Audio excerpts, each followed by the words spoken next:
You're watching Kaná to Go One-on-One. I'm your host, Lauren Gernonhirdo-Gues-Macumber. In studio with us right now is returning Chief Arlene Jacobs. Welcome to the show. Thank you. So, how does it feel to be back? Actually, it doesn't feel any different than when I left. It was like I was on vacation and I came back in. It was really an odd feeling. You know, I thought I would be kind of hesitant, and I know everybody at the table, so that wasn't the reason. But I thought it would be different. Mm-hmm. How long were you out for? 9 years. Wow, 9 years. And what did you do during that time? I was a school bus driver for 8 years, almost 8 years. And how do you feel that adds to your background now? Well, I guess it's sort of working with the youth and seeing these kids grow up and seeing the leadership qualities in some of these children. And, you know, getting to know the parents and whatever. Sometimes it's not always the best situation when I get to know the parents, but, you know, like their children can do no wrong. Mm-hmm. As I would know, I have children, so that's the way I would feel. But, you know, you have to learn how to communicate and, you know, teach the children be team players and, you know, share and whatever. Like sort of carrying on the parenting duties of their parents Mm-hmm. on a daily basis. I really enjoyed it. What kind of issues did you notice in our youth? I guess I would have to say clan issues. Like someone will say, well, what's your clan?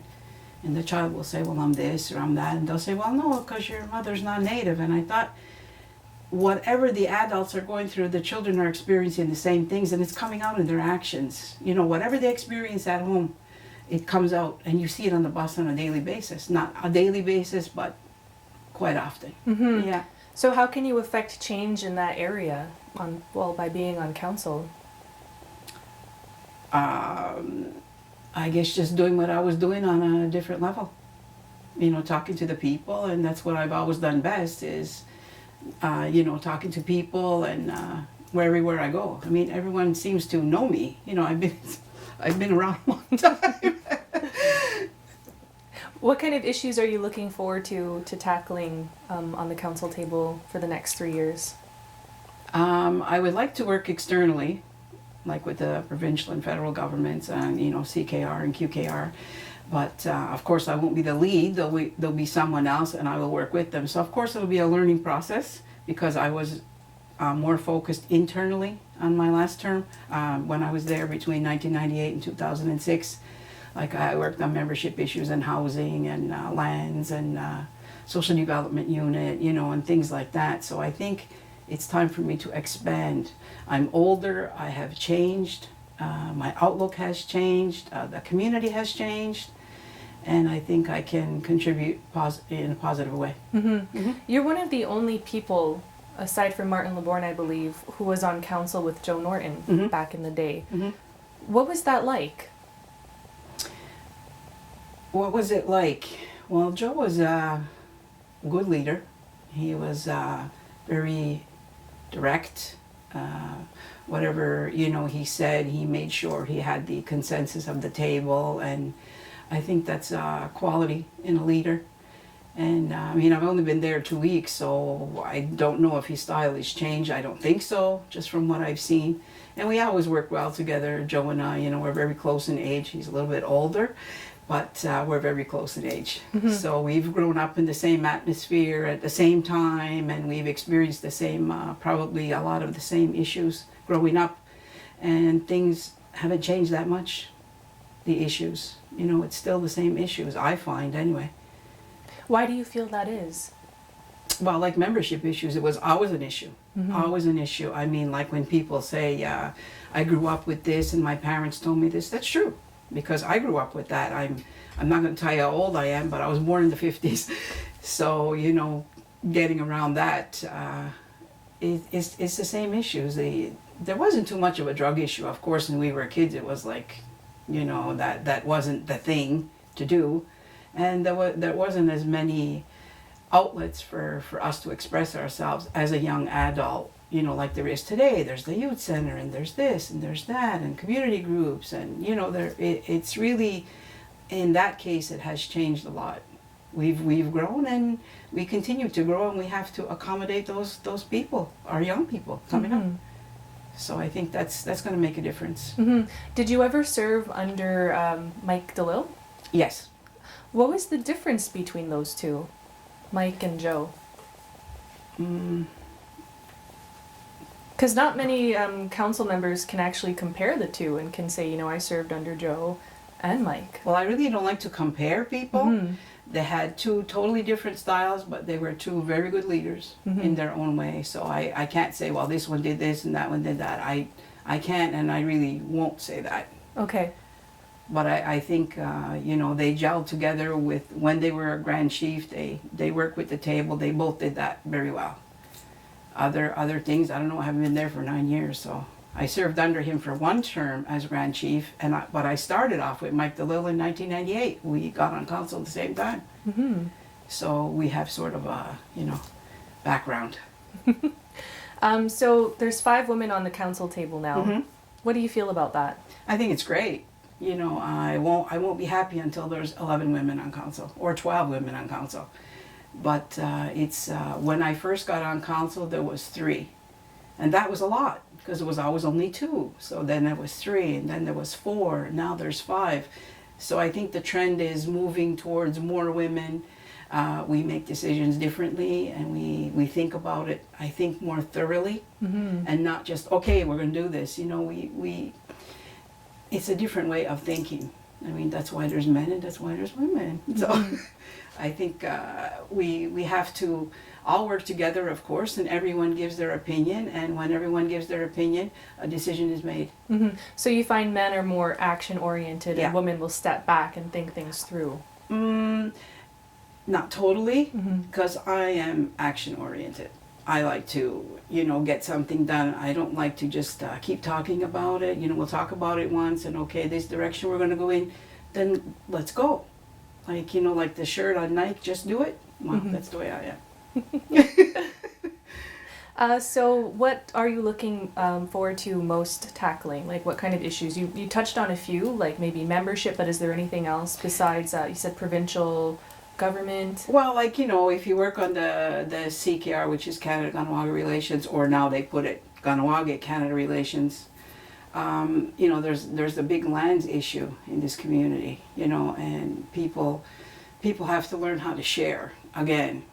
I mean, you know, people say, oh, well, there's traditional and we have traditional values and all that, but you got to show it. You can't always just, you know. Yeah. Well, we're going to take a quick break, but we will be right back after these messages. Welcome back to Kaná to Go One-on-One. In studio with us right now is Chief Arlene Jacobs. I'm your host, Lauren Gerdonghirdo-Guesmacumber. So going back to Mike Delisle and Joe Norton, I didn't want you to compare them, but just to sort of give us insight as to how they differ as Grand Chiefs, because I know a lot of people are curious, and you're one of the only chiefs who know what it's like to work under both of them. Oh, you're putting a lot of pressure on me there, Lauren. I'm sorry. Okay, in 1998 when I was first elected, Joe Norton was Grand Chief, so I saw his style. And then in 2000, I believe it was 4, Mike Delisle got to be Grand Chief. Their styles were very different, yet similar. Mike, I only worked with him for 1 term as Grand Chief, and he was you know, a little bit hesitant at times, which is normal, I suppose, to take on a large position like that. I mean, you're running the whole community. Okay, you have your council members, but you're the one that pushes, you know, and that finds things out and does the traveling. And I think during Mike's term, he didn't travel that much, so other council members did that, like Lloyd, for instance. I also worked with Lloyd. So I've worked with all of them, and they all have a different style of governing, and they would have all made wonderful Grand Chiefs. How do you think Joe's style will influence the council table now during such heated issues as membership, legislation, everything that's coming down from the Canadian government? Joe usually doesn't change his mind. I mean, he knows things, and he works with what he knows. And if there's something he doesn't know, you know, he'll consult the table. Well, what do you think about this and what do you think about that? But mostly he's very direct, very direct. And I like that. Okay. Yeah. What makes you a good council chief? Wow. Like, why do you think people put that check mark next to your name on election day? Because I'm confident. I'm confident. I'm well known in the community. I've worked in several sectors of the community, and I think they like me. I think that's the biggest reason. Mm-hmm. And what do you feel you're going to bring to the council table for the next 3 years? Stability.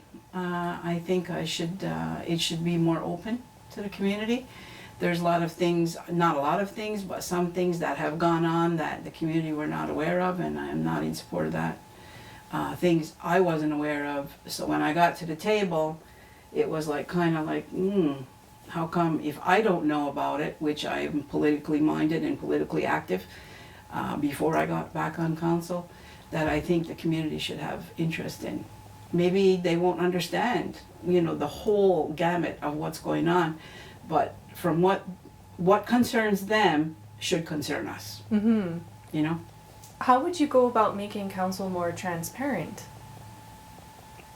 Because it seems like you're saying there's a lot going on behind the scenes that we're not aware of and that we should know. I don't mean to say there's a lot. There are some things, yes, that I think should have been brought out to the community, and it wasn't for whatever reason.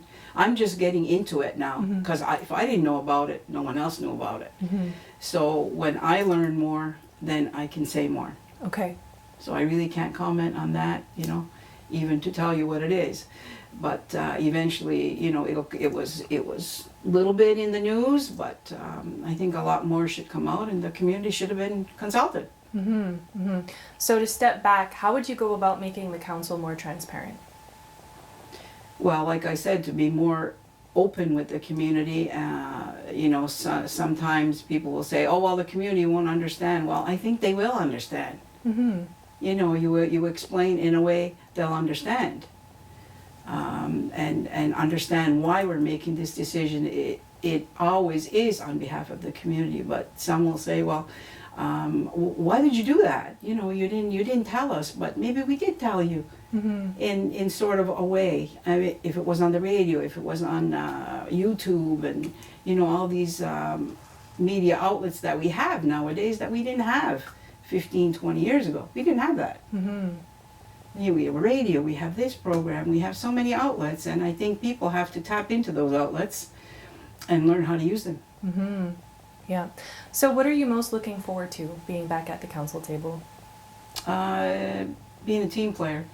I think that would be the most, learning how the rest of the council works, and their likes and dislikes and what their strengths are, and go with that.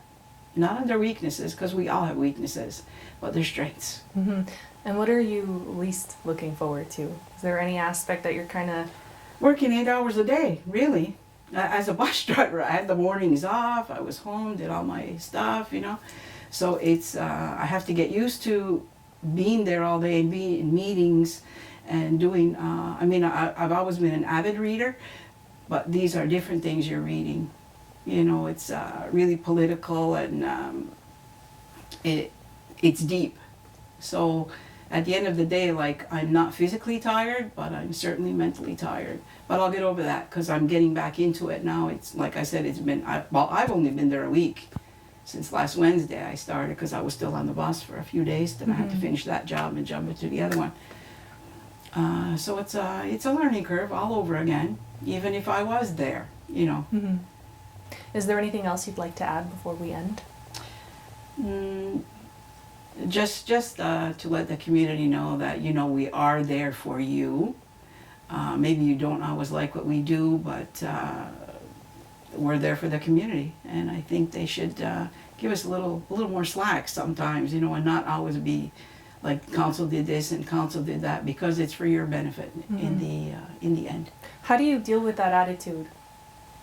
I just have to explain. I guess whatever they want to know, I can explain on as much as I can explain, due to issues of confidentiality in business, and different people, personalities and things like this. I have to know what to say and how to say it, just to, appease them and make sure that they know enough so that they're they're happy. Yeah, it sounds kind of exhausting. It always is being exhausting. under scrutiny like You that, are, and it's yeah. always your fault. Yeah, you are. And I mean, then other council members take the brunt of like their portfolios. Like I haven't received any portfolios yet. I don't know what I will receive because all of council got elected back except Lloyd, which I took his spot. I don't mean I replaced him, I just took his spot. And, you know, they're probably going to keep a lot of their portfolios. So whatever someone doesn't want, that'll probably be what I get.